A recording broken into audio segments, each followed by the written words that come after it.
जनविकास क्रांती सेना या राजकीय पक्षाचा सोलापुरामध्ये पहिली शाखा ते देखील महिला शाखा या ठिकाणी प्रभाग क्रमांक 9 गांधीनगर या भागामध्ये करण्यात येत आहे।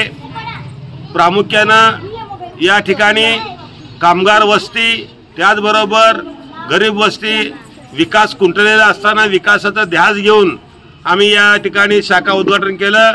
या शाखेचे शाखा प्रमुख आमच्या ताई राधिका मिठ्ठाताई, त्याचबरोबर त्यांचे सर्व दासरी ताई, त्यांचे सर्व सहकारी या ठिकाणी अनिता दासरी, त्याचबरोबर मिठ्ठाताई, पद्माबाई म्याकम या सर्वांच्या पुढाकाराने सर्व महिला माता बहिणींच्या पुढाकाराने या ठिकाणी शाखा उद्घाटन करण्यात येत आहे। एकच या ठिकाणी मी सांगतो, सोलापूरचा विकास करण्यामध्ये जनविकास क्रांती सेना कधीही मागे हटणार नाही आणि क्रांती घडवून दाखवतो आम्ही। आणि येणाऱ्या महानगरपालिका निवडणुकीमध्ये आमचा विकास आघाडीचा जनविकास क्रांती सेनेचा प्रतिनिधी या भागातून पाठवल्याशिवाय राहणार नाही। जय हिंद, जय महाराष्ट्र।